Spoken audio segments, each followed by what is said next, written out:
Racing isn't easy, but experiencing it is.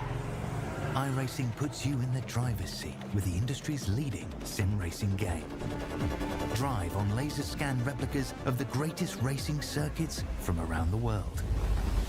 Go head-to-head against other drivers chosen by skill-based matchmaking to ensure competitive racing at every level. Compete across all your favorite series. In officially licensed cars, engineered to deliver the most accurate driving experience possible.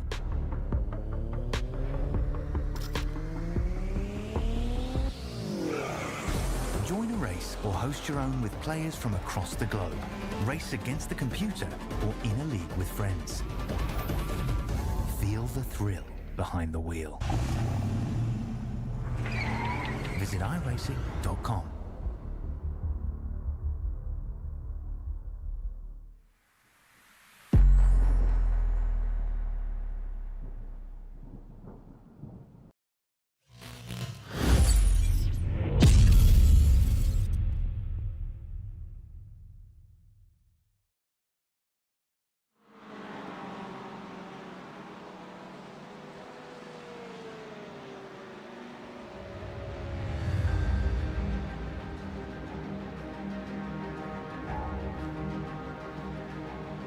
Well, after a week hiatus, we're back with Throttle Freaks GT3 Racing. This week we head to the hills. You see in the background, Mount Fuji lurks over the track beneath. Our GT3 drivers head to Fuji Speedway, Japan's most iconic motorsports haven, nestled in the foothills of the majestic Mount Fuji in Oyama Prefecture, Japan. This legendary circuit stretches 4.563 kilometers. It has a number of straights, tight, twisty, quick corners. It's going to be a real challenge for our drivers tonight. As always, I am Rob Campbell. I'll be running production commentary, and in the booth doing some commentary with me as well will be Mr. Richard Swindells. Take a quick look here at our conditions our drivers are facing right now in qualifying. We've got 75-degree air temp. That's going to translate to 91-degree track temp. So, Rich, what are you expecting to see here this evening from Mount Fuji, and what kind of challenge are our GT3 drivers going to face? Well, I mean, we've got that one long straightaway. I think it's the longest straightaway in all of the tracks we're ever going to see on iRacing. So there's be a lot of drafting down the first stretch there. And then I think as we come into the later section, the last sector, very technical with some off-camber turns, with this big, huge 45 car plus field. It's going to make for some interesting racing tonight, especially in that last sector. I'm looking to see some clean racing, but I think we may see some incidents going on there.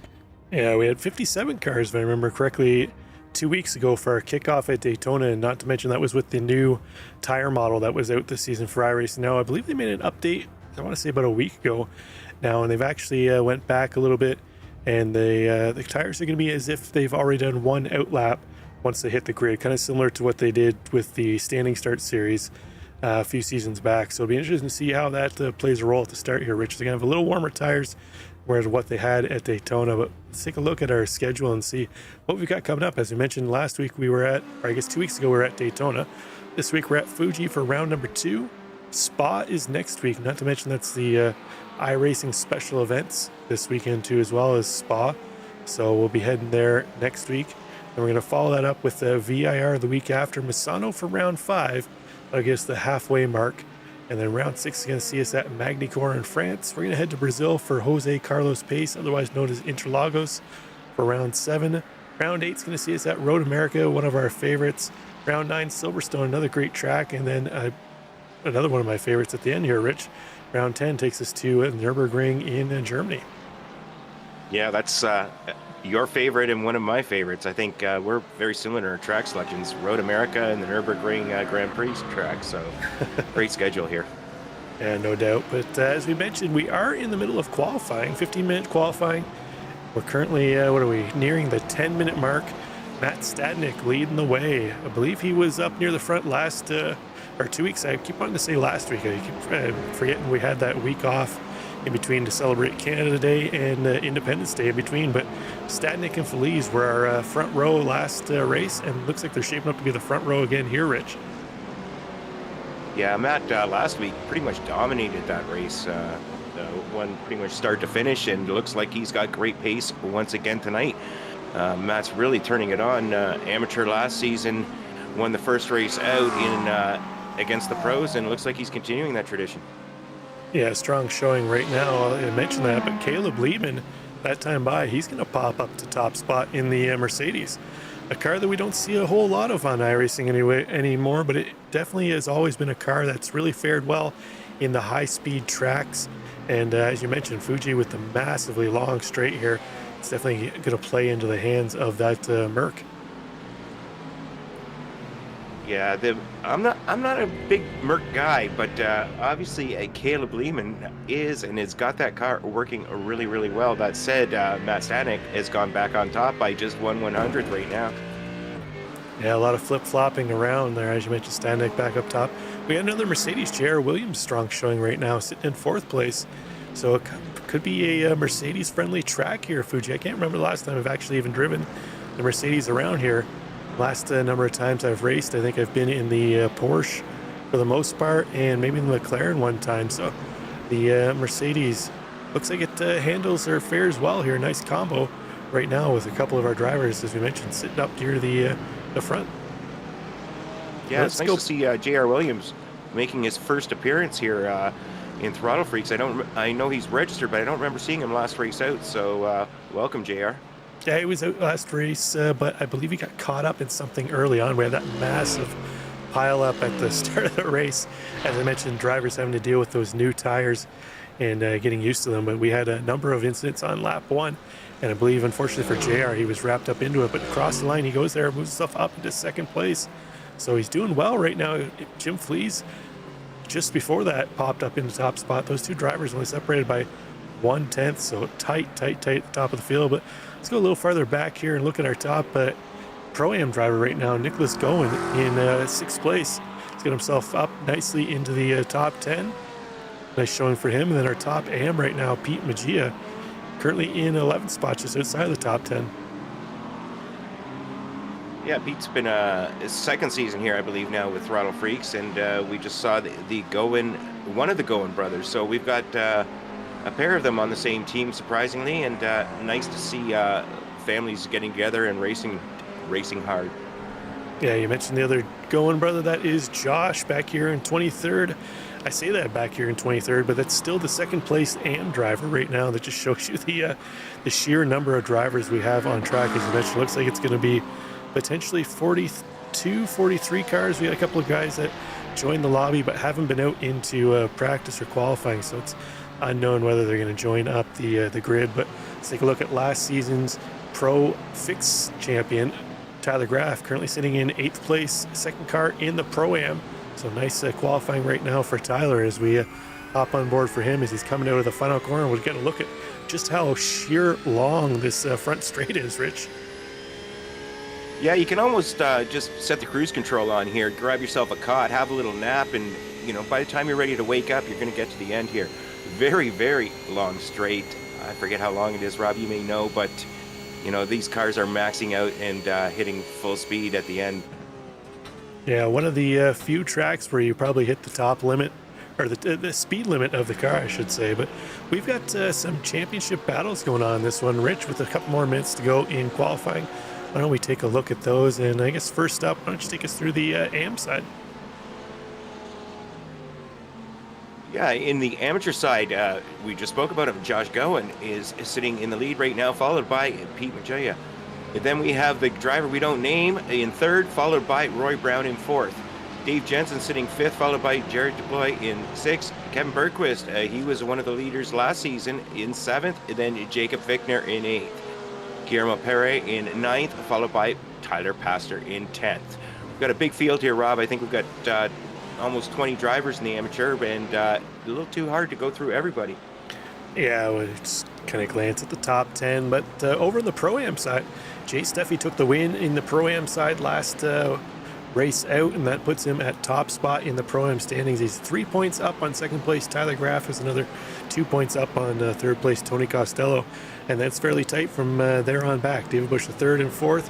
Nicholas Goen, the other Goen brother, in 5th place.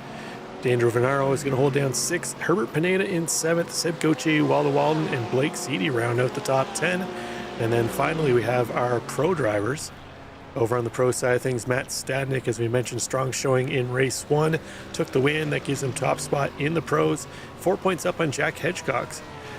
Chris Mrecker in 3rd, Jim Flees in 4th, Caleb Lehman in 5th, McLuhan, Spears, Simpson, Williams, and Meninoa round out the top 10. But last but not least, Rich, we have some team championships if you want to take a look at those. We've got all kinds of championships going on here, Rob. We've got SRTE, one of the SRT teams, this time the purple team sitting in 1st, followed in 2nd by the brothers Goen Racing. Then we have the Madworks Lunatics, followed in 4th by SRTE Red.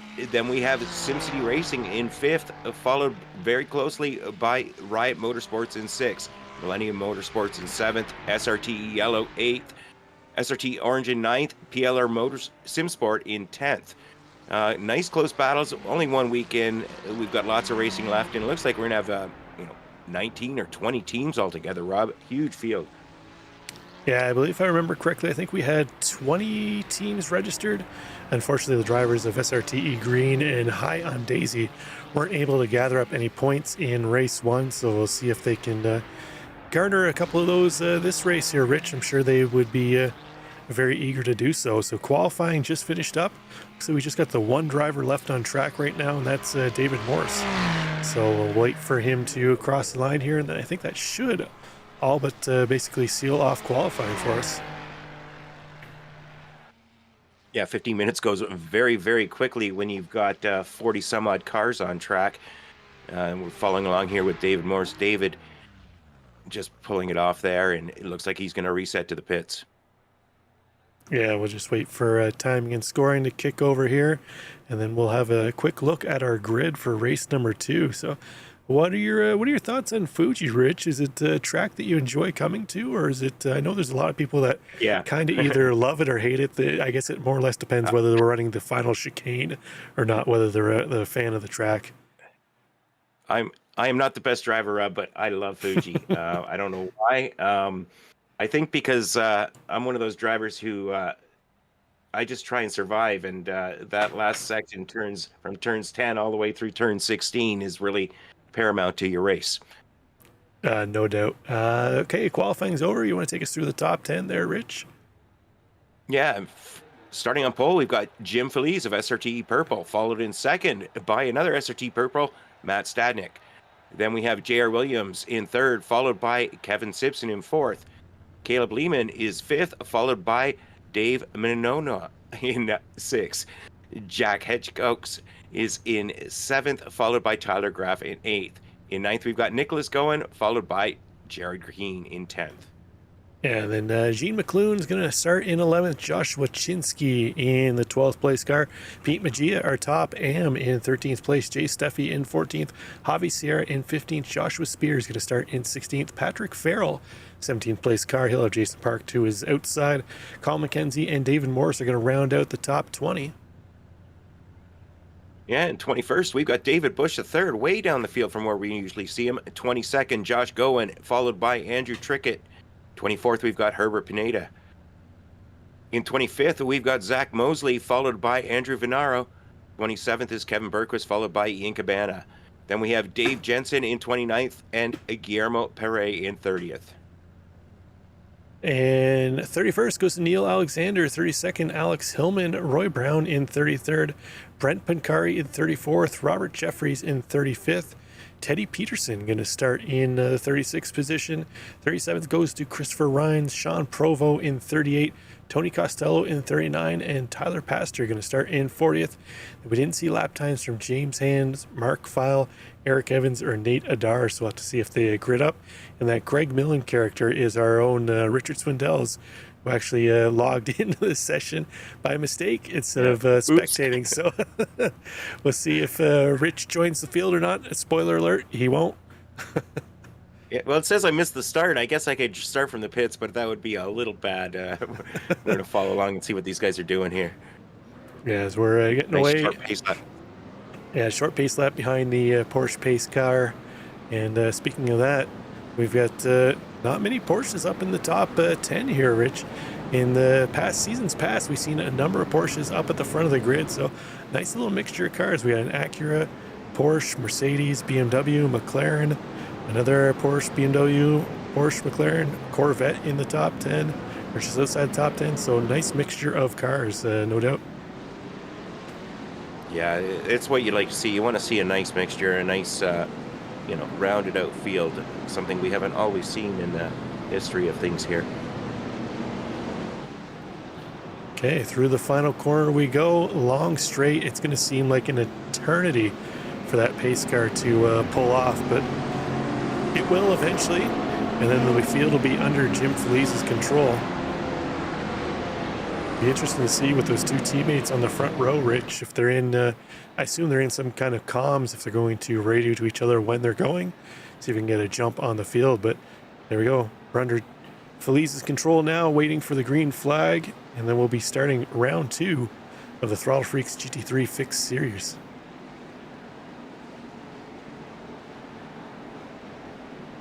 Looks like Felice holding them off to the last minute. There he goes. It's a nice jump over teammate Matt Stadnik. J.R. Williams trying to fight on the inside. Kevin Simpson trying to make his way up there in as well. Williams looking to the inside of Stadnik, not able to make that move. Simpson and Menino are trying to follow him through. Looks like Dave Menino on the inside of Kevin Simpson. That is going to give Simpson the inside for the next corner, though. Looks like Simpson going to hold on to that position. Menino going to be +1 at this point in time, as he still maintains his position just ahead of Caleb Lehman. But I'm having a look through timing and scoring, not seeing a whole lot of cars falling through the order, 1 or 2 here, Rich, but it's like a relatively clean start to this one. Yeah, very clean. I haven't seen any crashes thus far, but I'm going to hold my breath and let's see if we can get this first lap clean. Matt Stadnik sitting in second place, following along behind Jim Felice. J.R. Williams right there with him. The 3 cars are broken away from the rest of the pack. Yeah, Felice with a nice jump, opening up a quick 7/10 over teammate Matt Stadnik, but J.R. Williams going with him, not ready to let those 2 cars get away of him up front. So a couple of battling SRTE teams here, if I remember correctly, Rich. So no doubt all 3 of them are probably in some kind of comms communication with each other. I would think so. All that being said, it looks like we had a little bit of incidents back in the chicane, back in the backfield involving Kevin Bergquist and maybe Ian Cabana. It looks like a little bit of problems, a bunch of cars piling up back there, Rob. Rather unfortunate end of that first lap. Meanwhile, we're going to keep going live. We're going to follow along with Guillermo Perret sitting in 22nd right now.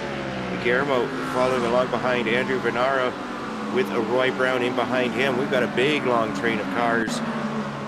Luckily enough, all these guys managed to get through those shenanigans going on in the backfield, but first lap complete for the majority of the field. Oh, somebody's lost some parts in the background, but we'll keep going along here. Following along, Guillermo following along behind Tony Costello. Looks like we have somebody in the pits there in a Corvette. That's not good news. Yeah, it's Zach Mosley, the driver we generally don't wish to speak about, Rich, as we want to see him doing well, but for some reason timing and scoring acting up a little bit here, so we'll try and get back up with our leaders here in a matter of moments. Yeah, meanwhile, we're just going to follow along here with this mid-pack here. We've got Caleb Lehman is sitting in, following along with, we've got a little timing and scoring issues going along here, but that's okay. We will persevere. Caleb Lehman, car number 20, sitting in 4th place. He's got Dave Menino in behind him, followed by Tyler Graff. A nice little train here of cars. Jim Felice, meanwhile, up in 2nd place. He's broken apart a little bit, Jim Felice in 1st place. He's got broken away a little bit from Matt Stadnik and J.R. Williams, but this is a drafting track, and those 2 cars working behind together may be able to close this gap up. Yeah, it's interesting stuff here. As I mentioned, Felice leading the way, so as we click across the line and we move all the cars that have jumped into the pits early on from issues here, Rich, timing and scoring should reset itself, as it looks like it's going ahead and doing there now. But Jim Felice still leading the way over Matt Stadnik and J.R. Williams. Caleb Lehman up one spot into 4th place. Menino up a spot. Tyler Graff, now currently our top Pro-Am driver, got himself up into 6th place. Jack Hedgecock's, unfortunately for him, fallen back one position into 7th. Nicholas Goen, Jerry Keane, and Josh Wachinski are going to round out our top 10. Yeah, it's been a pretty exciting first couple of laps here, and meanwhile, we've still got a big gaggle of cars here. Oh, making a move around the outside. Big move and getting by, it looks like Jay Steffi, so very nicely done there for Jean McClung. Yeah, McLuhan making the way around Steffi. Now Steffi under pressure from Jason Park. So a couple of Acuras battling it out here on track, trying to chase back down that Porsche up ahead. But Joshua Chinsky are just ahead of them, our top-ranked Corvette. I know you love driving the Corvette, Rich. You're usually cheering them on. So Chinsky carrying the flag for you in Team Chevrolet this week in P10. Yeah, and I have had the opportunity to race against Joshua in another league in prior seasons. Josh is definitely a hard battler, shall we say, and nice to see him doing so well up in the top 10 in Throttle Freaks. Yeah, he's got Jerry Keane just ahead of him. Looks like Chinsky got a nice run onto the front straight. We'll see if he's able to capitalize on that there and try and get a move around Jerry Keane. See him utilizing the draft the best he can. So he's going to run out of draft here, though, into turn 1. It's going to be a matter of trying to dive late in the brakes. He's going for it, Rich. Chinsky looking to the inside. He's going to have the inside preferred line over Keane, but Keane's going to have the nice run into turn 3 here. He'll have the optimal line on the inside. We'll see if Chinsky's able to make the move around the outside. It's like Keane going to duck in behind. Joshua Chinsky got himself up 3 spots into P9. Yeah, great job by Joshua Chinsky. I'm wondering if we could take a look at Robert Jeffries. Had a big incident, Rob. I don't know if you've got a replay of that for us, but man, oh man, he is on his roof last I saw. So we watch him coming around the outside, the final corner. Oh, and he oh, wow. What happened there? Oh, and he's going to barrel roll after too as well. Oh my, I've seen some wrecks here at Fuji by hitting those turtle curbs, Rich, but I've never seen one as violent as that.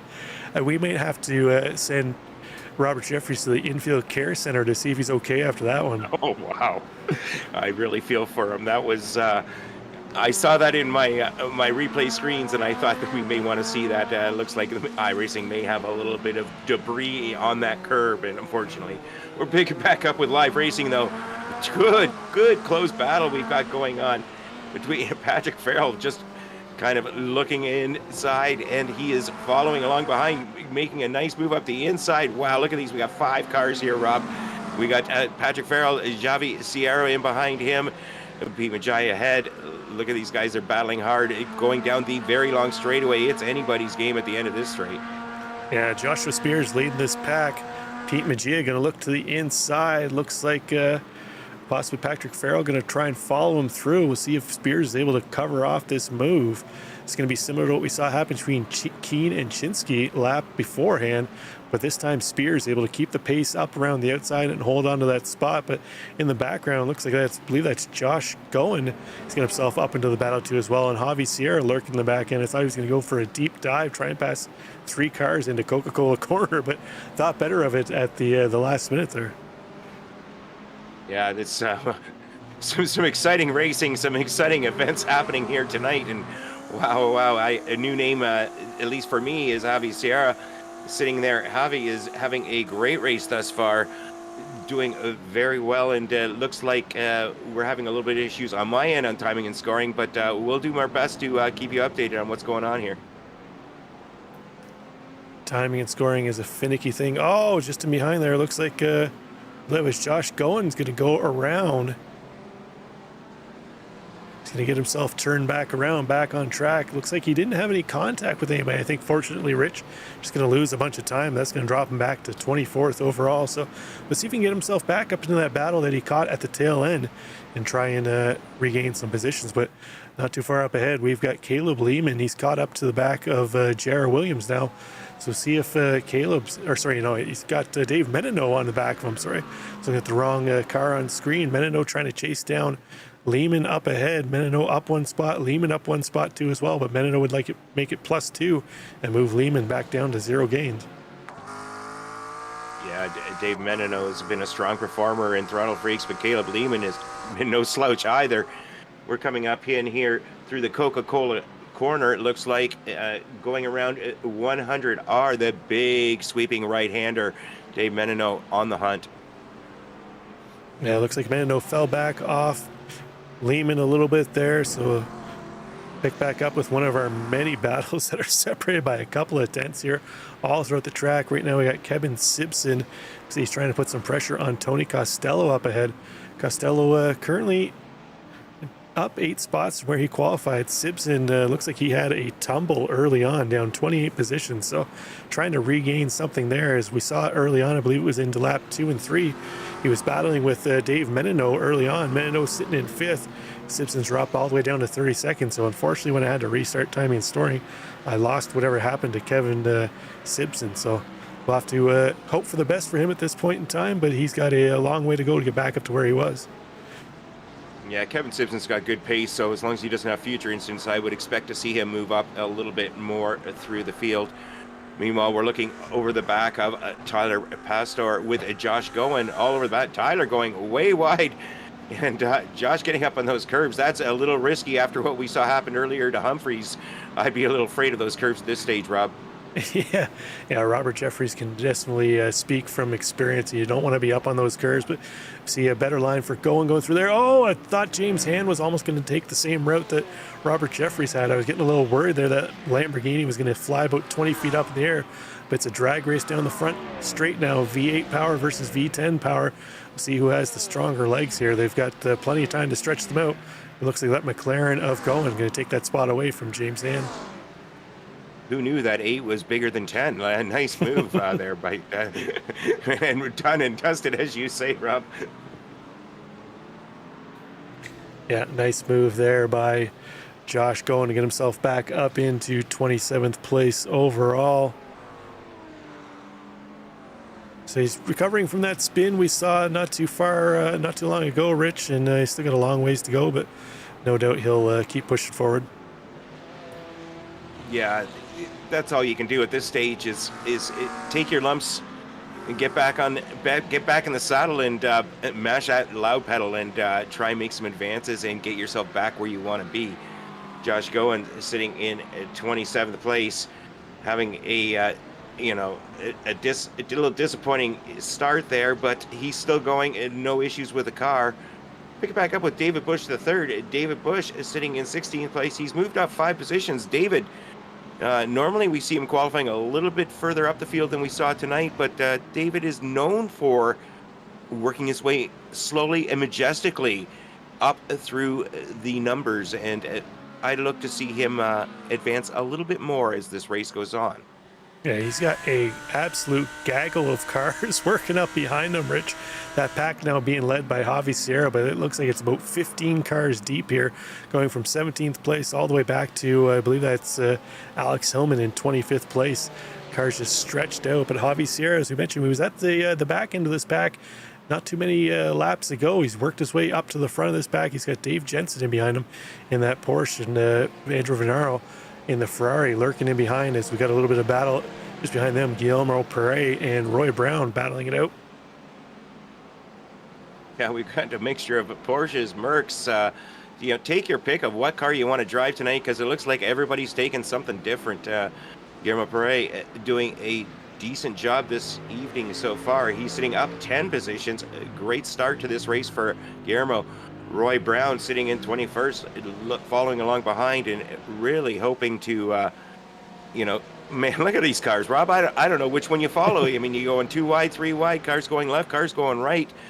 Good close battling, way down into the mid-pack. Yeah, we see Gene McClune throwing it up the inside of Brent Pancari.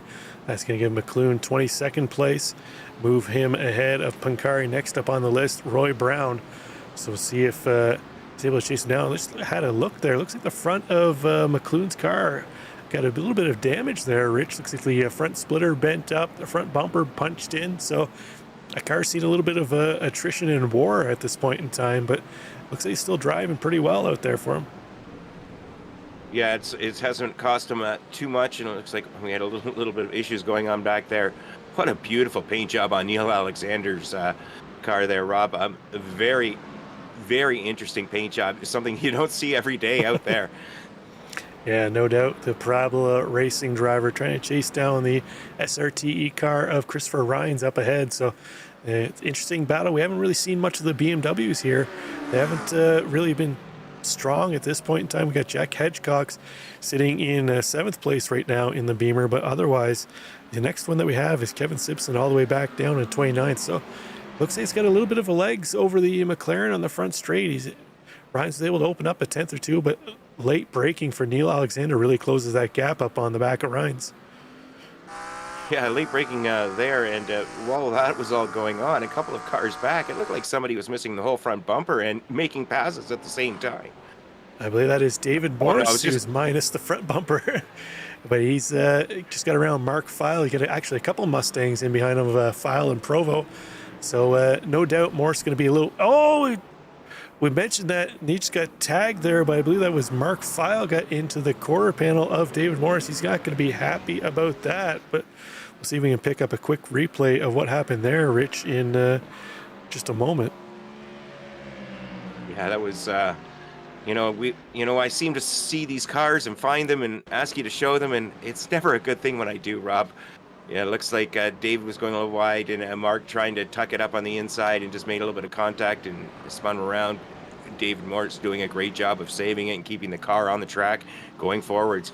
Pick it back up with Jared Keane. Jared Keane is battling it out right now with Joshua Chinsky. Joshua Chinsky sitting in 10th place, looking to move up to 9th, but Jared doesn't want any of that. Yeah, Keane in the SRTE blue Porsche up ahead, trying to hold off the charge of Joshua Chinsky in another SRTE car. So a couple sister SRTE cars battling it out here, Rich, but they definitely won't want to try and take each other out. But we've seen teammates eliminate other teammates from races before in the past, and I'm sure it'll happen again. It looks like something happened to Tyler Pastor. Let's take a quick look here at what happened to him moments ago. So coming into the penultimate corner here, just gets into the throttle a little bit. The Lambo wasn't all that happy with it. Around it goes. So he keeps it off the wall. Let's see if he has a nice safe rejoin here. He does. A couple spots left there, but fortunately for him, no real damage to the car. Yeah, that's that technical section going through turns 13, 14, 15, 16 that I was talking about earlier, and that's really going to be the difficult part for these drivers, keeping the car straight, avoiding contact, getting great exits going onto this straightaway. Speaking of this straightaway, Jim Feliz battling it out. He's got himself almost a 9/10 second lead over second place, followed by J.R. Williams, who's another 3/4 of a second behind them. So these guys have really gapped the rest of the field. They've got about 5 seconds before we see 4th place. Yeah, Statnik and Feliz had opened up a bit of a gap over Williams, but Williams has been clawing that back last couple laps. He's got himself back into a draft range. But yeah, as you mentioned, Lehman and Menino, a good 4.5 seconds back of this trio right now up front. So we'll see if they're able to work together and try and reel back in those 3 SRTE drivers up ahead. But right now, Cale Lehman got his handful with David Menino and Tyler Graff, bringing Jack Hedgecox up into that battle too as well. Yeah, Tyler Graff had a great season last season, looking to repeat. He's up 2 positions on the day, following along about 3/4 of a second behind Dave Menino, but Jack Hedgecox right behind, just 3/10 behind, looking to close that gap down even further, maybe make a move going through the chicane. No, not right now, but setting him up maybe for that long straightaway.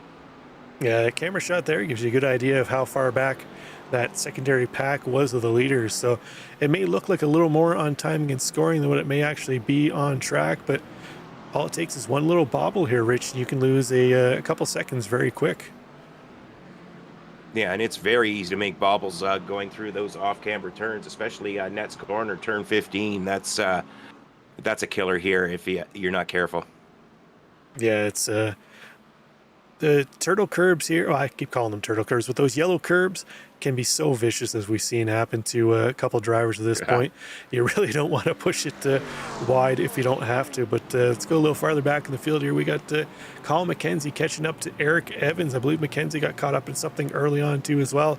He's fallen back to 28th place, currently 14th in the Pro-Am class. He'd love to make up a couple spots, but that driver up ahead of him just blinked out there. A little bit of a connection issue for Eric Evans. So we'll see if McKenzie can get the draft down the front straight to find a way around that orange Mustang of Eric Evans. Yeah, it's kind of hard to get a draft when the car's not there, but Eric is there now. Colin's trying to close that gap. It's closing down slowly, but he's not going to have enough to get it done by the end of the straightaway, I don't think, Rob. He's making a move to the inside, tucking it back in behind. Didn't have enough there. Just going to show the nose, as they say. Tucks it up on the inside, though, going around through the first and second corners. That leaves him on the outside, though, coming into the Coca-Cola corner, and he does get the move done. It looks like a nice job by Colin. Eric Evans kind of gave up that position rather easily, I think, there. Yeah, it looked like Evans realized that the Acura of McKenzie probably had a little more pace. He was down a couple spots due to something that happened early on. Probably wiser just to tuck in behind him, see if he can drag him up towards the front of the field. So right now, it looks like next up on McKenzie's list is Tony Costello up ahead in that Mercedes. So we'll see if he's able to chase down Costello. But we got a battle up front. Jay Steffi still trying to get around Jared Keane, but now Joshua Chinsky's got himself into this battle too as well. 3-car battle for 9th place overall. Yeah, it's a 3-way battle for 9th, and we're 20 minutes into this 45-minute race here, Rob. We've got 25 minutes to go. We've got pit stops to go. Anything can happen right now. Jay Steffi, Joshua Chinsky all over the back, but content right now, I think, just to... last time I said, Jay's goes out to show the nose. Joshua Chinsky tucks it up behind as they go around through corner 1.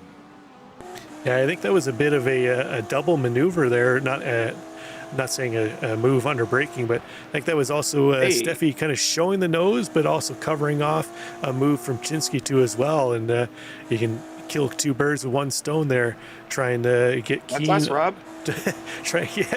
Pit Road Productions on the wing there for Jay Steffi, showing our proud colors there. But as I was saying, Steffi able to kill 2 birds with 1 stone with 1 maneuver there. It definitely well played there by Jay Steffi. Now we'll see if he can chase down Keane up ahead to try and take away that position. Yeah, Jay's up 4 positions already on the day. Which doesn't sound a lot in a field of this size, but up near the front, he is the only guy in the top 10 up that many positions. Jay having himself great race at this stage, really looking hard at moving up and advancing past Jared Keane. But all that said, Joshua Chinsky, he's not satisfied with where he's sitting. He's going to battle hard as well. I battled against Joshua. He's going to race you hard, and generally speaking, he's going to race you fair. So we've got these 3 cars. Nice close battle as we exit the final corner, entering onto the straightaway.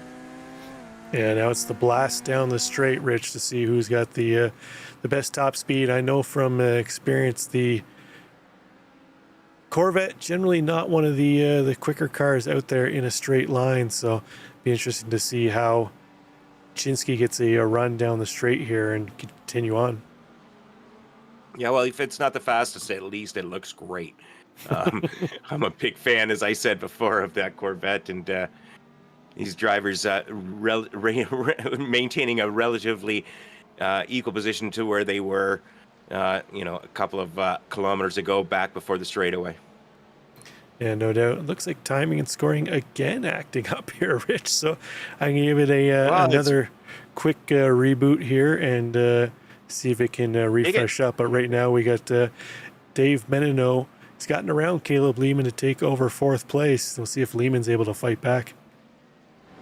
Yeah, Dave Menino right now is got Caleb Lehman in behind him, Tyler Graffin behind him, Jack Hedgehogs in behind him. We got a 4-car train going through the tight, twisty turns 14, 15, and nets corners, going into the Panasonic corner, turn 15. Right now, these drivers nose to tail, nobody making any mistakes. There's not really a whole lot of passing opportunities this distance apart. Really setting themselves up, trying to get in nice and close, get a great exit here. Final corner, entering the very long straightaway. Yeah, our drivers definitely pushing. kind of closed the gap there. Looks like Graf and Hedgecox are well within draft now. We got that 4-car pack from 4th place all the way back to 7th. Now we'll see if they're able to work together to try and chase down J.R. Williams, Matt Stanek, and Jim Feliz up ahead.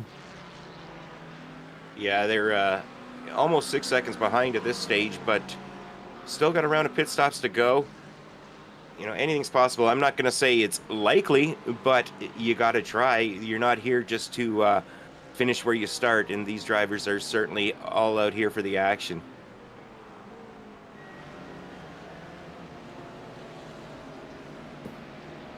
Yeah, as we're following along here, we've got a number of drivers here. We've got Dave Menino, followed by Caleb Lehman, Tyler Graf, Jack Hedgecox. Really no positions changing at this stage, but drivers certainly battling it in tough and driving relatively cleanly. A little bit of a boring, almost in F1 they call it a DRS train. Here it's just kind of they're all just caught in the same draft as everybody else, and looks like they've all got about an equal amount of skill right now. Yeah, they're all fairly stagnant there, Rich. We haven't really seen anybody come in for pit service here yet, as we're past the halfway mark. So I thought maybe there'd be a driver or two that would come in and try the undercut. We've had a couple drivers into the pits just throughout the race, just due from incidents, but nobody really going for the undercut at this point in time. I'm kind of surprised, but this battle still going on between Keen, Steffi, and Chinsky for 9th place. Keen's been able to hold off Steffi, as Steffi's been a little more occupied the last couple laps with Joshua Chinsky, as you see Chinsky looking to the right side of Steffi there, but we know that Acura a little quicker in a straight line. We'll see if Steffi's able to hold off the charge from Chinsky. You see there, Chinsky unable to get around on the front straight. He's going to try and find a way through the twisties to get around Jay Steffi. Yeah, while that's going on and while our timing and scoring was giving us issues, Teddy Peterson had a little bit of a curb issue himself, Rob. Not quite as bad as we saw earlier, but he definitely took some air and did some damage to the car, and looks like he had to jump into the pits, because I think we may have just missed it there, but a little earlier on he kind of took looked like a couple of feet of air. But we'll keep going back up with the drivers who are doing okay and not having issues right now. Neil Alexander sitting right now having a good battle along with Christopher Rhines. Neil Alexander sticking the nose out. Looks like he's going to try and make that move on the inside. Christopher Rhines sitting on the outside, and that move is done. A nice job by Neil Alexander. Christopher Rhines looking to try and make the crossover happen, though. See what happens exiting corner 2 here.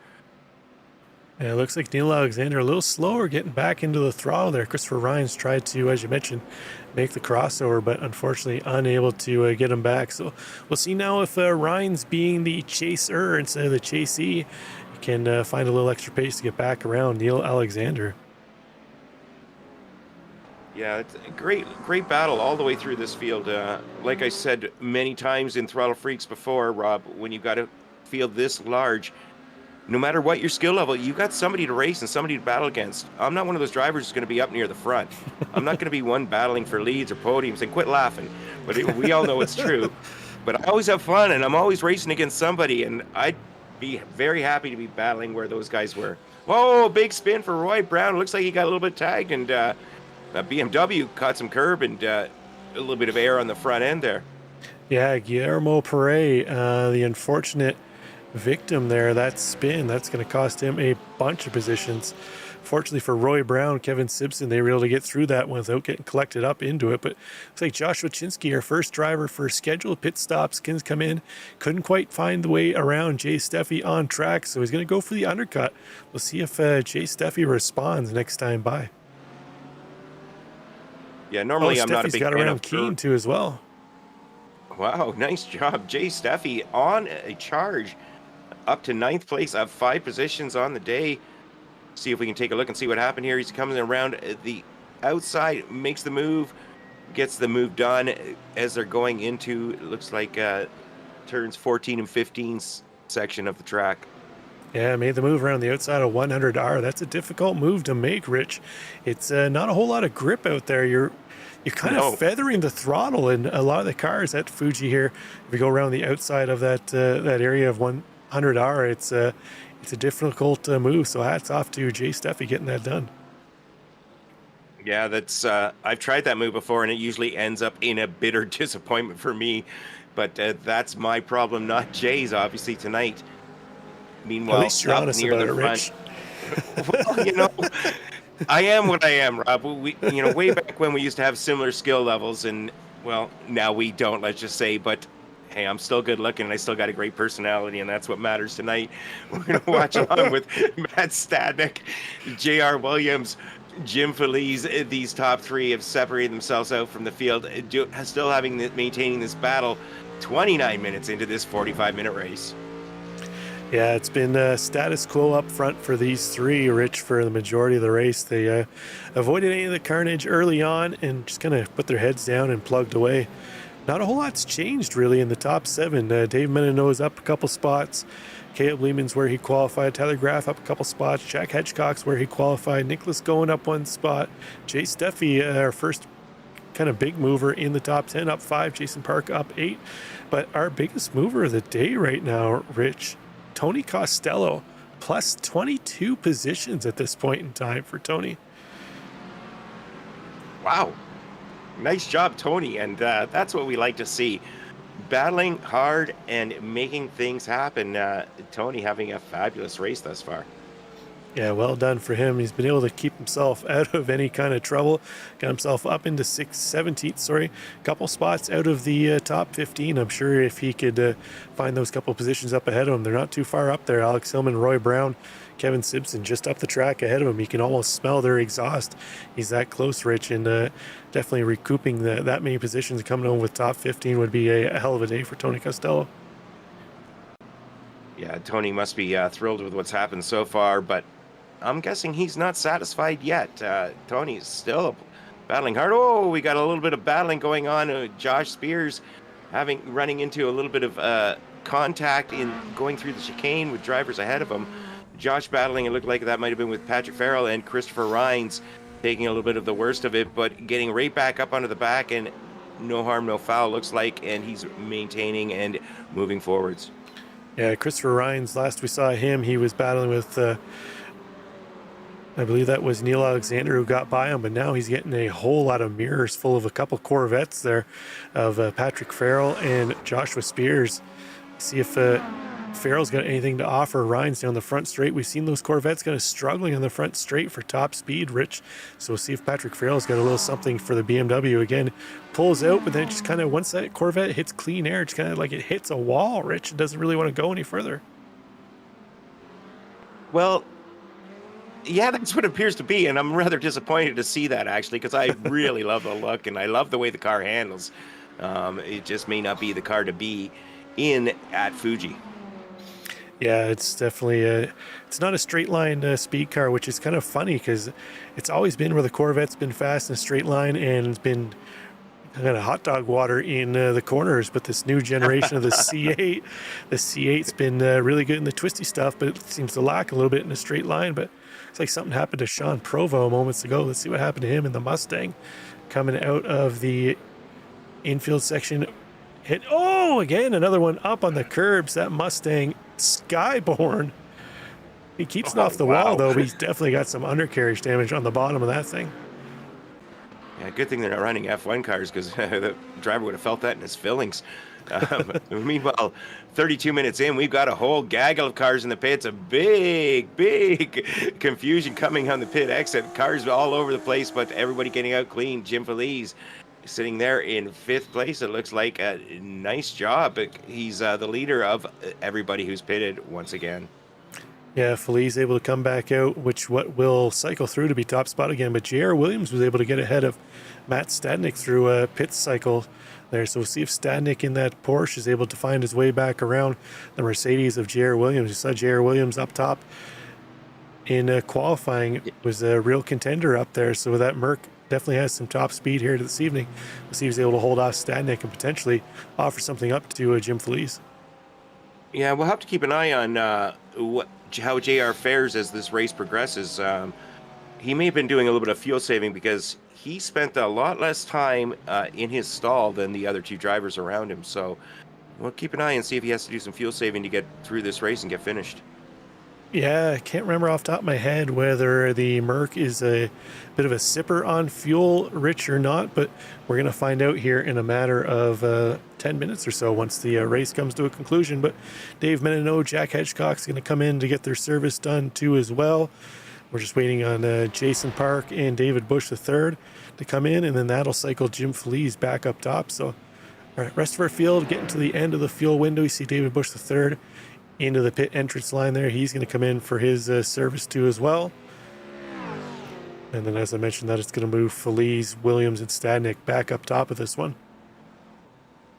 Yeah, and it looks like J.R. Williams is really making up for what happened to him 2 weeks ago with that unfortunate, I believe it was lap 1 incident. It was so early we didn't even get to really talk about him, and I actually forgot he was there. But J.R. Williams just up 1 position, but moves him up from 3rd to 2nd on that very quick pit stop as we're coming in through the Coca-Cola corner, about to enter 100R. Let's see how he handles this section here of the track. This is, like you said, a big sweeper, really hard to maintain grip on the outside. Drivers wanting to take the tight line if they can.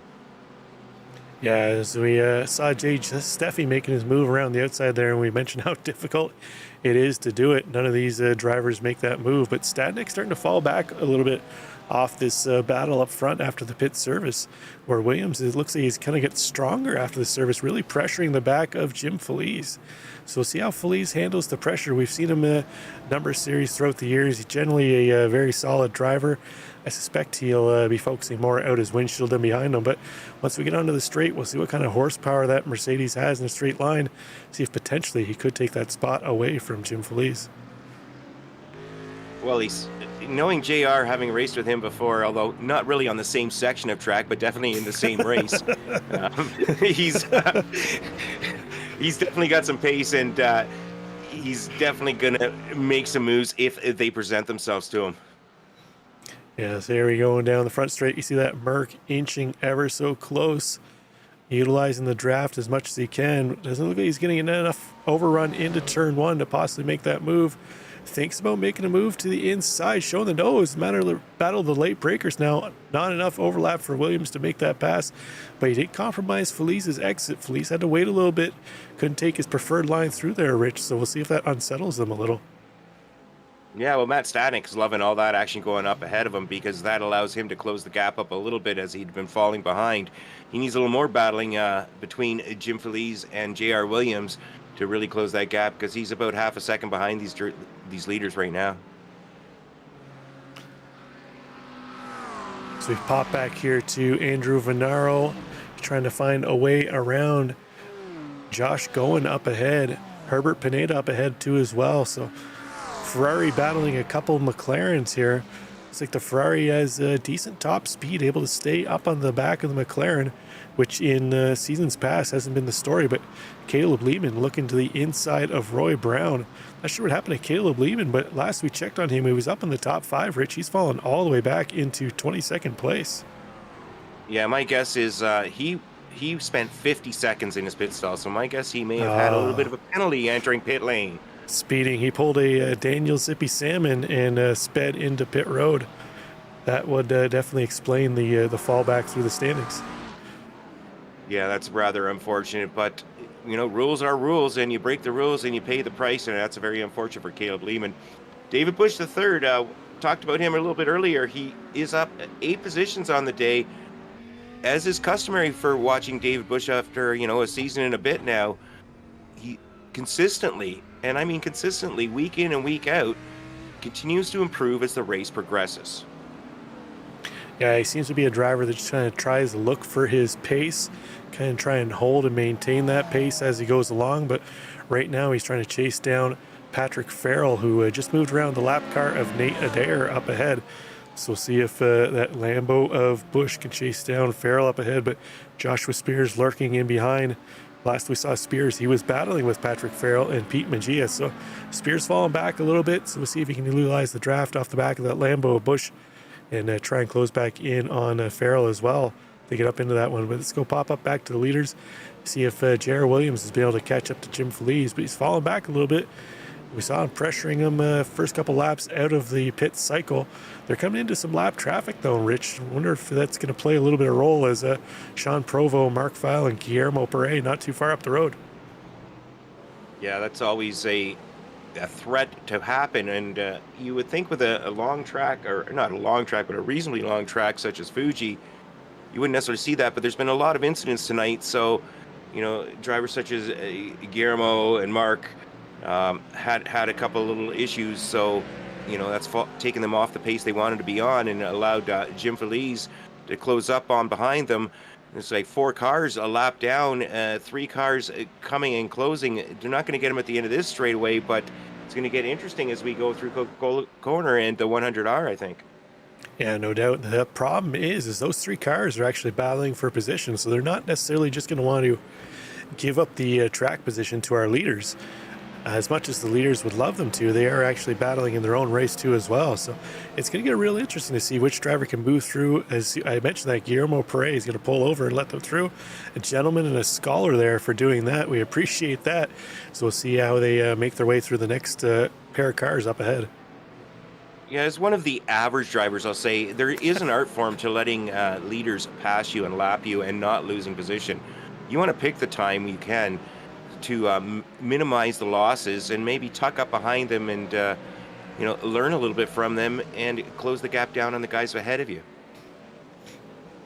Yeah, well said, Rich. Couldn't have said it any better myself, but we had a couple battles going on back here. Colin McKenzie, as we mentioned, fell down through the order early on, trying to recover. He's got Herbert Pineda up ahead of him, and then Alex Hillman just behind. McKenzie has just gotten around Hillman not too long ago, so now it's he's going to set his sights for Pineda. Pineda goes defensive on the left-hand side. We'll see if McKenzie can carry more speed through the corner. He's going to take that spot away from Pineda. That's going to move him up into 23rd now, only dash 4 on the day at this point in time. And we're picking back up. We've got Andrew Venaro battling along hard. Andrew battling, it looks like, with Roy Brown at this stage. Lehman. Andrew and Roy. Oh, sorry, I'm a little bit off here. We've got Caleb Lehman and Andrew Venaro. My, oh my eyes and timing and scoring, just nothing's working right tonight, but we're trying out some new systems here. We'll get it all figured out for next race, hopefully. Nice little battle through the chicane. Andrew Venaro following along behind Caleb Lehman. And no doubt, it's we got a couple cars looking very similar on track, Rich, and they're only a couple spots apart. It's easy to pick the wrong driver, but it's like something happened to Ian Cabana coming out of pit lane potentially here. He's coming out into traffic. I think he might just hit the binders, let these cars go through. Yeah, didn't want to get involved with the lead battle coming through, so Cabana not having a race that he's going to remember, so didn't want to affect anybody else's race there. But looks like Stadnik's gotten back around J.R. Williams. We'll take a look here in a moment at what happened there, but as looks like the lap traffic might have played a role in that one. See, Stadnik looked up to the inside, was able to get around the lap traffic a little quicker. Oh, Williams is a little loose on the curbs, had to collect the car up. That Mercedes wasn't all that happy, giving it the old dog head waggle after you give them a bath, shaking in bacon, trying to get the water off. Williams was able to collect it up, but unfortunately he's going to fall back down to 3rd place. Yeah, it's been a nice little battle for the 3 of them, but we're going to pick it back up. We've got Jack Hedgecox here having a nice little battle at this stage of the race. Jack is sitting there in 5th place overall, following along behind, it looks like Dave Menino. Yeah, that's Menino leading Hedgecox across the line to finish up lap 26 for them. That's going to put them on lap 27. It should be the second to last lap, if my math is correct here, Rich. We'll have to check and see if Barney waves the white flag next time by, but Menino looks to the inside to defend off. Hedgecox move around the outside. If Hedgecox can get to the door of Menino, he'd have the inside line in through Coca-Cola Corner. He's almost there, but unfortunately not enough overlap to try and make the move, Rich. We'll see if he can try and pull a Jay Steffi and go wide through 130R. Yeah, Jay Steffi, I think that may be the only time we see that move today, but more power to you if you can get it done. Meanwhile, taking the appropriate line, Jack Hedgecock's just following in behind. Really, this is not the most opportune place to make a pass. You want to be tucked up nice and close, though. Take advantage a little bit later on. Yeah, no doubt. They're still battling. Oh, it looked like maybe a little bit of contact there. As Menino trying to hold the line on the inside, Hitchcock looks to the outside, almost got collected up. See a few sparks coming off the undercarriage of that McLaren, Rich, as they head across the line. But back up front, Jim Felice still holding the way over Matt Stadnick and J.R. Williams as they're going to head around into the last few corners and down the front straight. This will finish up lap 27. And then let's take a look here and see if old Barney's working today or if he's decided to be a part-time casual worker. There he is. He's waving the white flag. So there we go. Last time around for our drivers. We'll see if Jim Felice is able to hold off any charge from Matt Stadnick or J.R. Williams. He's got a fairly comfortable half a second gap over Stadnick at this point in time. Yeah, it's always nice when you have a teammate in behind you when there's a non-teammate involved in the battle. Jim Felice has got to take a little comfort knowing Matt Stadnick's behind him now and not J.R. Williams. Yeah, no doubt. Those two drivers, actually all three drivers are SRTE drivers, but you can just go based off the paint schemes. You can see that Felice and Stadnick accumulating points for the same team here, the SRTE purple team, where J.R. Williams is on the SRTE yellow team. So same team in the long run, but sister teams in the battle here. And Williams falling back a little bit. So looks like the hard charge by that Merc possibly cooked his tires coming out of the pit stop or used up anything he had left, Rich. And looks like he's going to have to just settle for third place at this point in time. But this battle between Menino and Hedgecock still raging on with Hedgecock's unable to find a way around Menino. Menino going as defensive as he possibly can.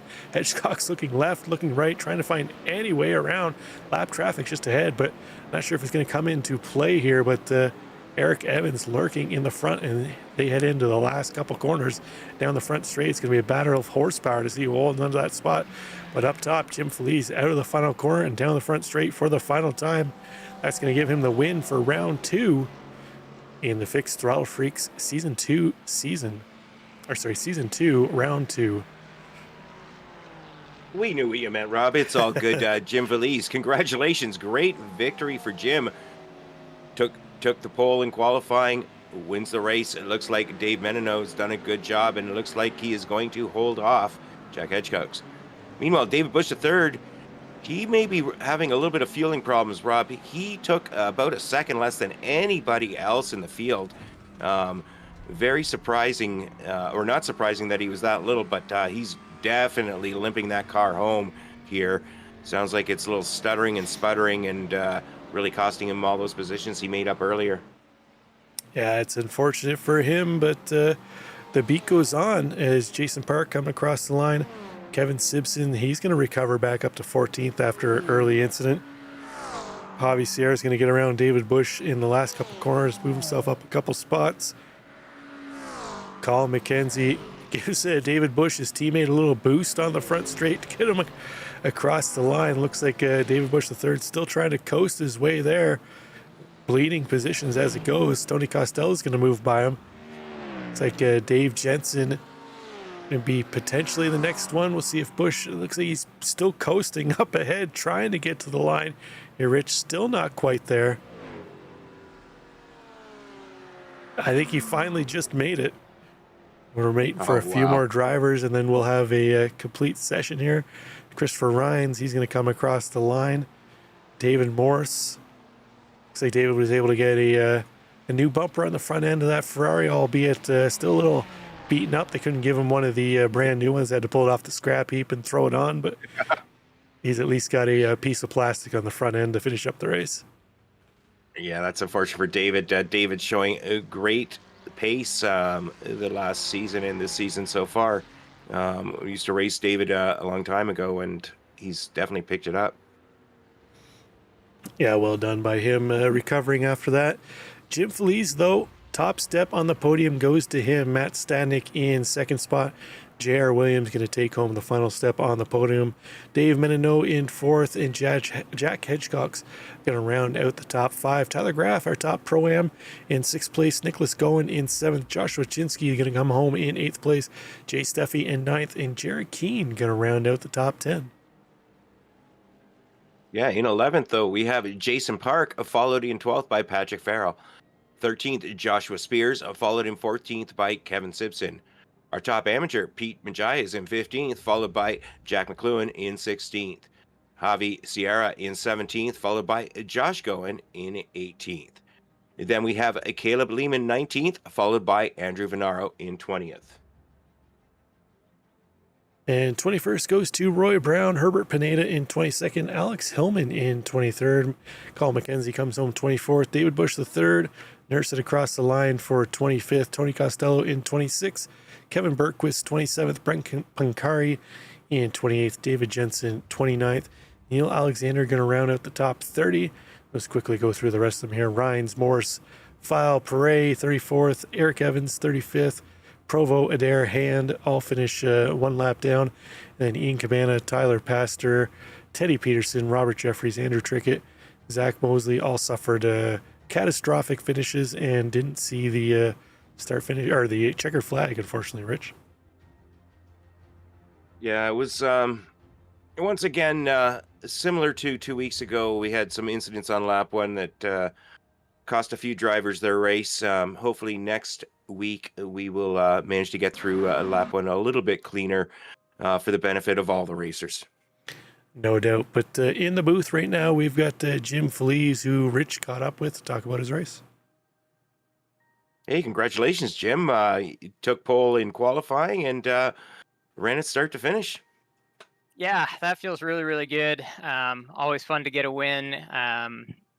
Great team result as well with Matt and JR. Dave Meninoa as well behind me. So, those guys kept me honest. I felt like I really couldn't put a foot wrong.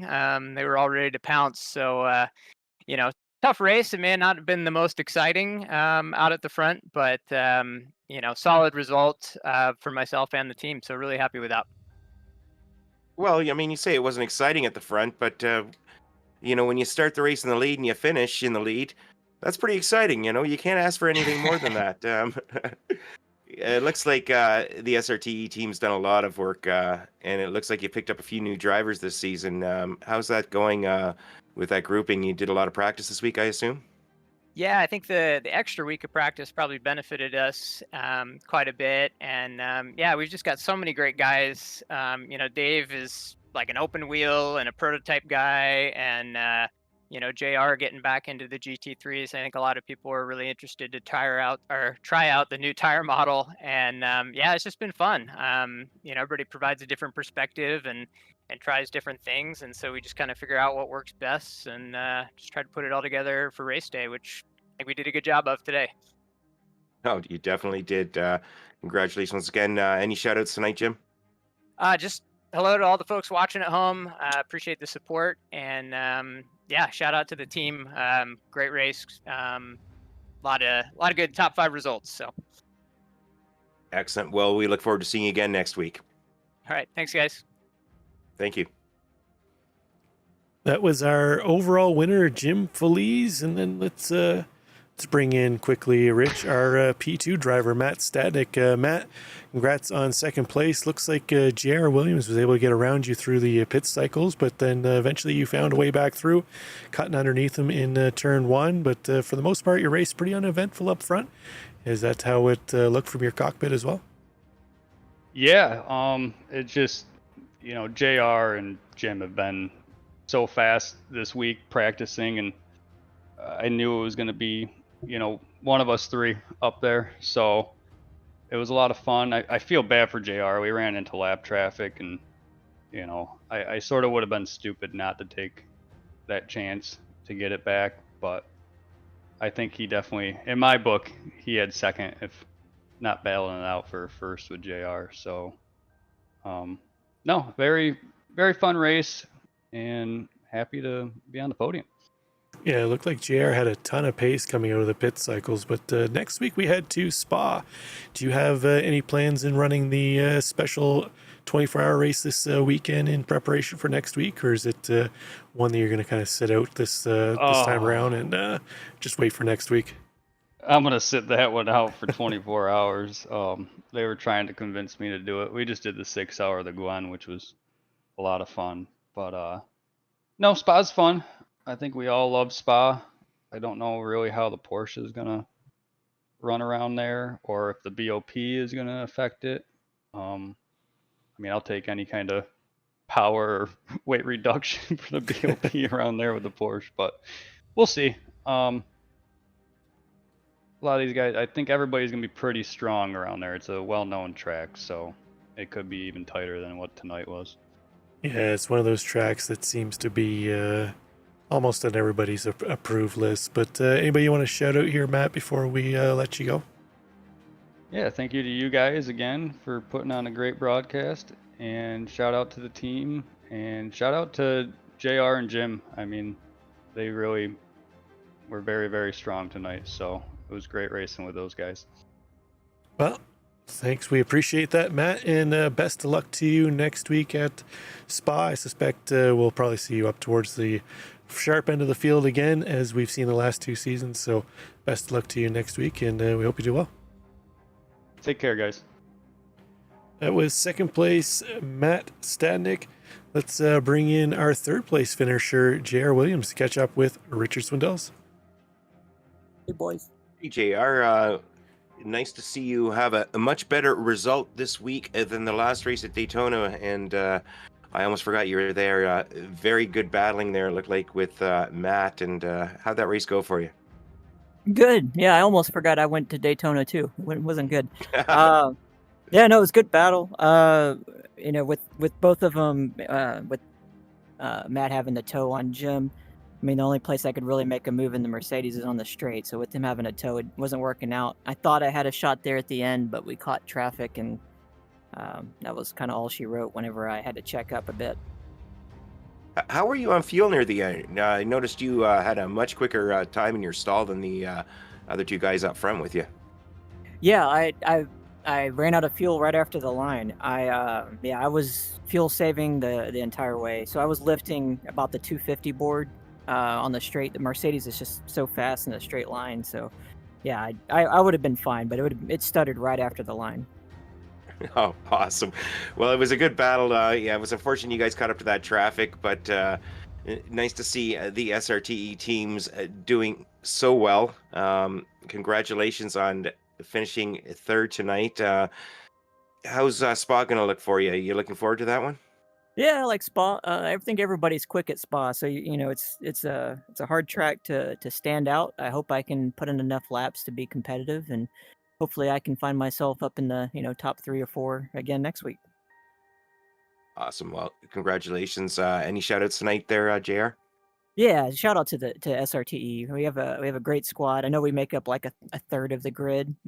Sorry about that, but yeah, it's good group of guys, and it's just really fun to do laps with them. So it's podiums for everybody. Oh, nice to hear, and we look forward to seeing you and seeing some more success, hopefully next week at Spa. Yeah, thank you guys. Good to see you. Thanks. That was third place, J.R. Williams. Let's we got a few more drivers in here. Let's bring in our Pro-Am winner, Tyler Graff, last season's Pro Fixed champion. Tyler Graff, you're going to bring it home in 6th overall, but that gives you top spot in the Pro-Am field. How did your race go? We didn't see a whole lot of you, so it means like your race went fairly tame for the most part. Yeah, we got away from the trouble at the start, and I kind of just tried to stay in the draft with those pro guys and see how far away I could get from Nick. I think Nick definitely had a little bit more on the straightaway than I did, and at the end of the race I was having trouble with the fronts, especially in the left-handers for some reason. So yeah, it got pretty close there. I thought he was going to get the draft, and I thought he was going to get to me with I think he's in the McLaren with that draft. That car is so fast. So I'm just glad we were able to make it work out. There was a moment there I was a little worried. Yeah, it's we're just watching the replay here now of you. Looks like you were able to kind of breeze over one of those yellow curbs. We've seen a number of drivers actually go about 30 feet up in the air tonight, hitting a couple of those curbs. So you look like you were fairly fortunate there. But next week we head to Spa. The Porsche generally, as far as I can remember, not exactly the favorited car at Spa. How confident you feel going in there? I don't know. I wasn't the favorite car this week either. So I guess we'll just see what happens. I'm kind of taking a different approach to practice. I'm not actually like sitting down and doing practice. I'm just trying to run official races, and I don't know, trying to prepare a little different on the other side. So I think that's helping a little bit on the pace as well. Just always being in race situations and not always hot lapping. So. Yeah, definitely. The racecraft goes a long way. It's easy to be a hot lapper. Then those guys get into the race. They don't seem to be able to drive offline. But well done by you. Firmly in the top 10, top Pro-Am driver. Let's hear your shout out this week for Corporation Pop. Yeah, I think Corporation Pop's out now. It's a great album. I listened to it 50 times last week. Not kidding. Thanks to the guys at Lunatic, guys at MadWorks. And everybody here for putting on a good show. Congrats, Tyler. Best of luck next week, and we expect to see you at the front end of the field again. Thank you. Take care. So that was our top AM driver, Tyler Graff. Looks like we have... What do we have here? We've got second place Pro-Am driver Nicholas Goen in the booth here, catching up with Richard Swindells. Hello. How are you doing tonight? That's a rather nice result again. Looks like the Goen Racing had a good night. Yeah, we were able to get some time in practice and get some much needed laps in. We just wanted to follow up a strong performance from last week. I came up short with what I wanted to do at Daytona last week, but definitely happy with the P2 tonight. Oh, that's for sure. Looks like who else on your team is it Jack who's also on your team? I'm trying to remember here off the top of my head. Yeah, so for the top class, Jack is in there. He's in the purple BMW, and then Josh is in the amateur division, and I'm bringing up the middle. So yeah, I like the way you guys operate that. You've got all classes covered, so you're definitely if you guys do well, you're gonna get an interview somewhere. So nice job again this week. That's 2 good weeks in a row, or I guess 2 good races in a row. How's Spa gonna treat you? We'll see. I love Spa. It's a very fun track. Definitely, I think it has more passing opportunities than this track does. So looking forward to having the ability to pass. I know I was chasing Tyler there down at the end, and getting to them is one thing, but passing them is an entirely different beast. So, but hopefully, fingers crossed for a good result next week as well. Oh, excellent. Anybody you'd like to thank tonight? Thank you guys for doing the broadcast. Thanks to the rest of the team at Goen Racing. We'll see you next week. Awesome. We'll see you. Thanks, Nick. Thanks. That was our second place AM driver, Nicholas Goen, and then we'll quickly bring in Joshua Chinsky here, our third place finisher in the Pro-Am side of things. Josh, you're finishing third on the podium in Pro-Am, and you brought home the flag for the Corvette drivers as the highest finishing Corvette driver. How'd the Corvette feel out there for you? We saw a couple guys try and make moves down the front straight, but it seemed like the Corvette maybe just down a couple mile an hour compared to some of the other vehicles. Yeah, it felt pretty good, honestly. It definitely was down a little bit in speed. I was behind Jay Steffi for probably about 10 laps, it felt like. And I'd get close to him in the corners, but then coming out of it, he just pulled on me. The Corvette felt really nice, really stable. Just don't know what it was. It was really hard to try and extract the pace out of it around here. So, and Fuji and I have a bit of a history. It's known to bite me. Yeah, I think everybody's got a similar story about Fuji. It's one of those love-hate tracks. But next week we head to Spa, another real fast, high-paced track with a lot of fast corners. How you feeling taking the Corvette off to Belgium? Honestly, I'm not really too concerned for it. I'm hopeful that the iRacing BOP is going to come into play and do a little bit of weight weight penalties for some of these faster cars and maybe bring the Corvette back into it. But it's a car that I know really well, and I've been around Spa in the Vet many times. So I'm just sticking with what I'm comfortable with, and we'll see how it goes from there. I'm confident I can extract the pace to probably stay in the top 10, hopefully another podium. Excellent stuff. Well, best of luck to you, Joshua. Anybody you want to shout out here before we let you go? Absolutely. First off, shout out to SRT. You guys are always doing what you need to push me to try and be as fast as I can. We got some freaking speedy guys here, especially in a GT3. So I've got my work cut out for me trying to keep up with them. Shout out to my sponsors, Penn Station, East Coast Subs, as well as Lifestyle Integrations. Without you guys, I wouldn't be able to run the leagues that I do, so I appreciate the support. And lastly, shout out to Throttle Freaks and you guys as well for putting this league together and giving us a fantastic broadcast. Can't wait to watch this back while I'm laying in bed trying to work off the adrenaline. Excellent stuff, Joshua. Well, best of luck this weekend if you're running the 24-hour race at all, or even if just prepping for next week. Best of luck to you, and we hope to see you at the Sharp End again next week. Take care. Awesome. Thank you, guys. And our last driver will bring in our AM winner, Pete Mejia, who's caught up with Richard Swindell to talk about his race. How you guys it was doing? Worth the wait. We saved the best for last. Congratulations, Pete. Appreciate that. Thank you. How'd that race go for you? It looked like a little bit interesting in the mid-pack, and you certainly did what needed to be done to come home in first. Yeah, I just tried to manage my race. Didn't want to race too hard. Kind of knew where I was at. Tried to bring home the win in AM, but yeah, I didn't want to battle too hard.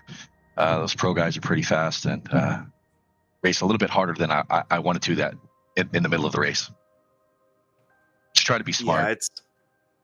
Yeah, it's very difficult when you don't quite have the pace of the leaders and you've got a big 45 car field like you had tonight. It looks like you did what needed to be done, and that's what really matters. Just a quick question, Pete. Can I just get the correct pronunciation of your last name? I want to make sure we've been saying it right all these years. Yeah, it's Mejia. Mejia. There we see. We haven't even been close. But Yeah. Rob, I hope we got that, and we'll make notes, and we won't call you Pete Mejia or Pete Mejia anymore. It'll be Pete Mejia. And I appreciate that. It's been a running joke at work, so it's been pretty funny. I have a hard time saying my own name, Pete, let alone anybody else's. So I'll do right. I'll do my best. No harm, no foul. That's why we saw you waiting and for the interview, and I wanted to specifically ask that question because I know we mess up a couple of people's names here and there, and you've been a long time racer on our broadcasts, and we want to make sure we give you your due. Next week's Spa, you looking forward to Spa?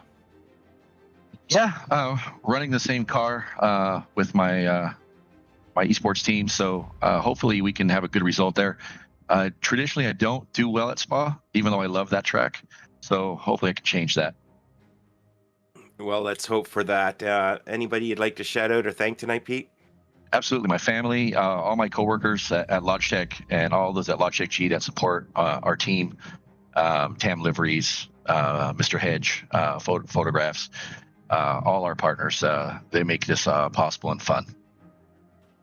Well, excellent. Well, we appreciate you waiting so long for your interview. We appreciate you sticking it out with us and Throttle Freaks, and we look forward to seeing some good results at Spa from you next week. I appreciate it, and thank you guys for all that you do. Without you guys, we wouldn't have a place to race, so appreciate that. Thanks, Pete. Bye-bye. That was our AM winner, Pete Mejia. I'll put that one in my notebooks. This reminds me, I've got to actually go and find Jack Hedgecock. Yeah, we butchered his name because I was thinking that, Rob, earlier. I think we were told 2 weeks ago it's Hedgecock. Yeah, he sent it to me a while back. I was trying to find it during the stream. So was I. I can't seem to find where it went in my private messages, my DMs here. So I'll have to go and find it so I have it ready for next week. But I think you're right. It's something along the lines of Hedgecoke, something like that. But I'll put it in my memory banks for next week. So I'm sure there's a number of other ones we butcher as well. But that's going to do it for here at Fuji. Next week we head to Spa. It's a similar type of track, high-paced, high-action output. I suspect we'll see a number of drivers fighting for positions all throughout the field here, Rich. So for myself, Rob Campbell, and Richard Swindell is in the booth, we're going to say see you next time. Have a good one. Good night.